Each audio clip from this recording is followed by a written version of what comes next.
옛날 옛적 어느 작은 마을에 알렉스라는 이름의 한 청년이 살고 있었습니다. 알렉스는 마을의 모든 규칙과 규범을 철저히 따르는 도덕적인 청년으로 알려져 있었습니다.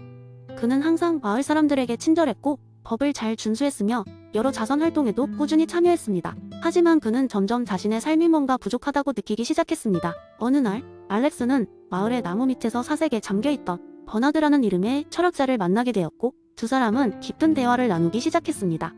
버나드는 자신이 읽고 연구한 많은 철학, 이론들에 대해 이야기하던 중 윌리엄스의 진정한 자기, 이론에 대해 설명했습니다. 알렉스, 너는 지금까지 아주 훌륭한 삶을 살아왔지만 정말 내가 진정으로 원하는 것을 하면서 살고 있는 것인지 생각해 본 적이 있니? 버나드가 물었습니다. 알렉스는 처음에 그 말을 이해하지 못했습니다. 나는 마을의 규칙과 의무를 다하고 모두에게 도움이 되기 위해 최선을 다하고 있어요. 그게 도덕적인 삶 아닌가요?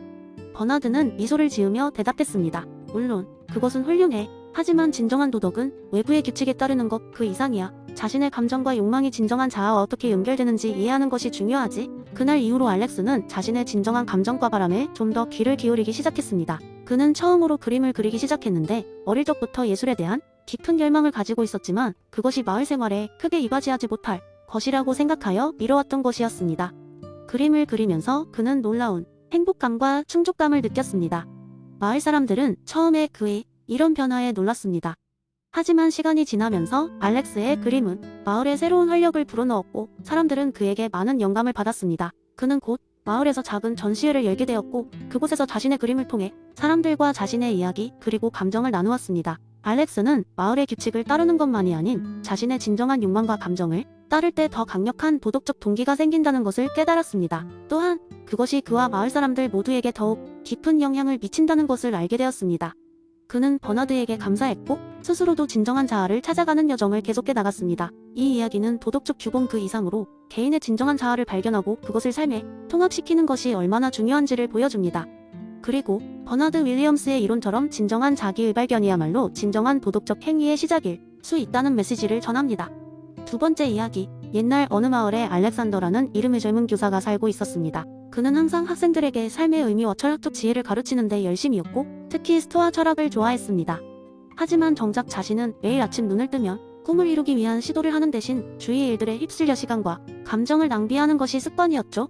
어느 날 알렉산더는 새로운 학기 시작을 앞두고 있었습니다. 그는 수업 준비에 몰두하고 있었지만 정작 머릿속은 학교의 정치적 분쟁이나 이웃과의 불화 같은 외부적인 문제들로 가득 차 있었습니다. 그는 이를 어떻게 해결할지 몰라 밤늦게까지 고민하다가 결국 피곤한 몸을 이끌고 잠에 들었습니다. 그날 밤 알렉산더는 신비로운 꿈을 꾸었습니다. 꿈속에서 그는 고대 그리스의 한 산 꼭대기에 있었고 주변에는 고대 철학자들이 모여 토론을 하고 있었습니다. 그 중에서 에픽테토스를 알아본 알렉산더는 그에게 다가가 존경을 표했습니다. 에픽테토스는 미소를 지으며 알렉산더에게 물었습니다. 젊은이여, 무엇이 그리도 너의 마음을 어지럽히는가? 알렉산더는 그의 질문에 잠시 망설이다가 자신의 곤란한 상황을 설명했습니다. 그는 외부의 문제들이 자신을 얼마나 괴롭히는지 그로 인해 얼마나 많은 스트레스를 받는지를 털어놓았습니다. 에픽테토스는 그의 말을 조용히 듣고 나서 고개를 끄덕였습니다. 젊으나 지혜로운 알렉산더여, 당신은 이미 답을 알고 있다네. 하지만 내가 다시 강조해주지. 세상에는 우리가 통제할 수 있는 것과 그렇지 않은 것이 있다네. 너의 고통은 그 경계를 잘 구분하지 못해서 생기는 것이지. 내가 주는 과제를 하나 수행해보겠나? 알렉산더는 경청하며 고개를 끄덕였습니다. 곧장 일어나 시장으로 가고 매일 아침 너의 주위를 둘러싼 상황들을 적어보게. 어느 것이 너의 통제 안에 있고 어느 것이 아닌지를 명확히 구분하면서 말일세. 그걸 내 습관으로 만들게. 알렉산더는 에픽테토스의 말을 가슴 깊이 새기고 꿈에서 깨어났습니다. 다음날 아침부터 곧바로 에픽테토스의 조언을 실천에 옮기기로 했습니다. 그는 작은 노트를 준비하여 매일 아침 침대에서 일어나자마자 자신의 걱정거리와 그날의 계획들을 적기 시작했습니다. 초반에는 자신의 내적 통제와 외적 통제를 구분하는 것이 쉽지 않았습니다. 하지만 시간이 지남에 따라 자신감이 붙고 조금씩 자신의 문제를 객관적으로 바라볼 수 있는 여유가 생겼습니다. 그는 자신의 생각과 감정을 더 잘 이해하게 되었고 불필요한 외부 문제들에 대해 스스로를 괴롭히지 않게 되었죠. 몇 달이 지나고 알렉산더는 이런 변화를 통해 학생들에게 스토아 철학을 더 깊이 이해할 수 있었습니다. 그는 자신의 경험을 수업 시간에 이야기하며 학생들에게 실질적인 조언을 해줄 수 있었습니다. 학생들 역시 그의 태도 변화를 눈치채고 그를 통해 인생의 중요한 교훈을 배울 수 있었습니다. 결국 알렉산더는 에픽테투스의 지혜를 통해 자신의 삶을 변화시키고 주변 사람들에게도 긍정적인 영향을 미쳤습니다. 이제는 어떤 문제가 다가와도 그는 초연하게 이게 내가 할 수 있는 일인가? 라고 스스로에게 묻습니다. 그리고 통제할 수 있는 곳에만 자신의 에너지를 쏟으며 한층 더 평온하고 자유로운 삶을 살게 되었습니다. 그의 이야기는 세대를 넘어서도 많은 이들에게 영감을 주며 전해지고 있습니다. 세 번째 이야기, 옛날 옛적 어느 작은 마을에 행복한 마을꾼이라 불리는 한 노인이 살고 있었습니다. 그의 이름은 에리코스였고 그는 늘 미소를 지으며 마을 사람들에게 지혜를 전하곤 했습니다. 에리코스는 에피쿠로스의 쾌락주의 이론을 기반으로 한 독특한 철학으로 유명했는데 그 철학은 단순하면서도 강력한 메시지를 담고 있었습니다. 진정한 행복은 쾌락 속에서 고통의 부재를 찾는 것이다. 하루는 마을 중앙 광장에서 에리코스가 이야기 시간을 갖기로 한 날이었습니다. 마을 사람들은 호기심에 차 한 대 모였고 에리코스는 천천히 자리에 앉아 이야기를 시작했습니다. 옛날에 미로스라는 젊은 여행자가 있었습니다. 에리코스가 조용히 말했습니다. 그는 세상의 모든 쾌락과 행복을 찾기 위해 긴 여행을 떠났지요. 그는 가장 유명한 도시들, 가장 화려한 왕국들을 방문하였습니다. 그는 많은 돈을 써가며 최고의 음식과 음악, 그리고 사치를 경험했습니다. 그러나 미로스는 만족하지 않았습니다. 그는 여전히 내면 깊숙한 곳에서 불안과 공허함을 느꼈으니까요. 이야기에 푹 빠진 마을 사람들은 조용히 귀를 기울였습니다. 어느 날 미로스는 여행 중 작은 마을을 지나가던 중이었습니다. 에리코스는 계속해서 말했습니다. 그곳에서 그는 평화로워 보이는 농부를 만나게 되었습니다. 농부는 하루 종일 땅을 갈며 일을 했고 저녁에는 가족과 함께 소박한 식사를 나눴습니다. 미로스는 그런 농부에게 물었습니다. 왜 당신은 이렇게 단순한 삶에 만족할 수 있습니까? 당신은 더 많은 것을 가질 수 있을 텐데.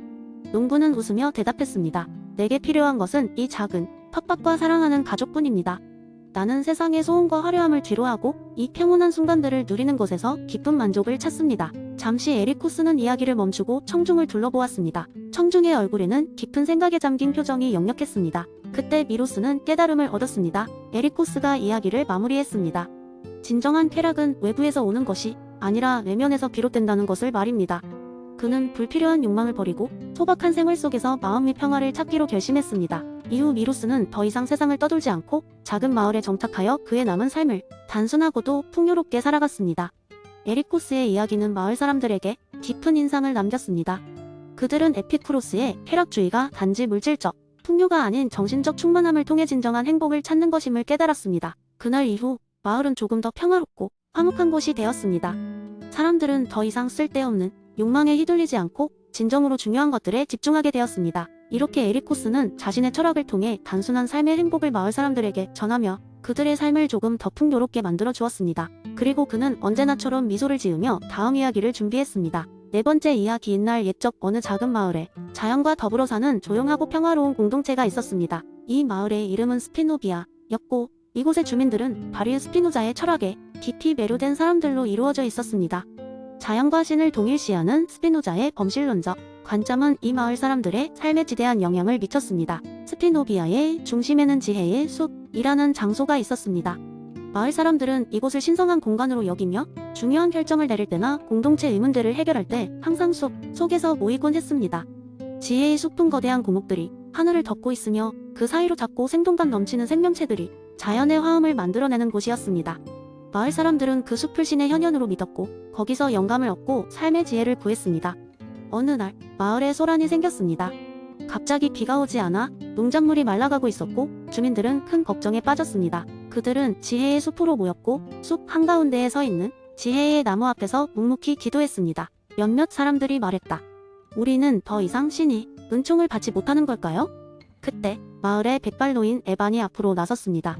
그는 마을에서 가장 지혜로운 사람으로 손꼽혔고 스피노자 철학에 정통한 인물로 유명했습니다. 에반은 조용히 미소 지으며 사람들에게 말했습니다. 우리가 잊고 있는 것이 있어. 스피노자가 우리에게 가르친 것은 신은 우리와 분리된 존재가 아니라 자연 그 자체라는 것이오. 그러니 자연의 균형이 깨진 이유를 신에게 돌릴 것이 아니라 우리 자신에게 물어보아야 할 것입니다. 우리가 어떻게 자연이 흐름을 방해했는지 찾아보고 다시 조화를 이루는 방법을 찾아야 합니다. 그의 말에 주민들은 깊이 생각에 잠겼습니다. 마을의 젊은이들이 솔선수범하여 나무를 심고 물길을 정비하기 시작했습니다. 그들은 자연을 단순히 이용하는 것이 아니라 자연의 일부로서 함께 살아가야 한다는 점을 다시금 깨달았습니다. 몇 주가 지나고 천천히 자연이 다시 회복되기 시작했습니다. 나무들은 푸른 잎을 되찾았고 비가 내리기 시작했습니다. 그 사건 이후 스피노비아의 주민들은 스피노자가 전한 메시지를 더 깊게 이해하게 되었습니다. 그들은 신을 자연 속에서 그리고 자신들의 존재 속에서 찾기 시작했습니다. 그들은 자연을 돌보는 것이 곧 신을 경외하는 것임을 이해했습니다. 스피노비아는 다시 예전의 평화롭고 조화로운 마을로 돌아갔고 지혜와 함께 성장하고 있었습니다. 이 이야기는 스피노자의 범실론적 관점이 우리 삶에 어떻게 응용될 수 있는지를 보여주며 신과 자연의 경계를 없애고 하나로 보는 시각이 우리의 삶과 공동체에 어떤 긍정적인 변화를 가져올 수 있는지를 일깨워줍니다. 스피노비아의 마을 사람들은 그날을 계기로 자연과 더 깊은 연결을 맺었고 자연이 주는 지혜로부터 많은 깨달음을 얻었습니다.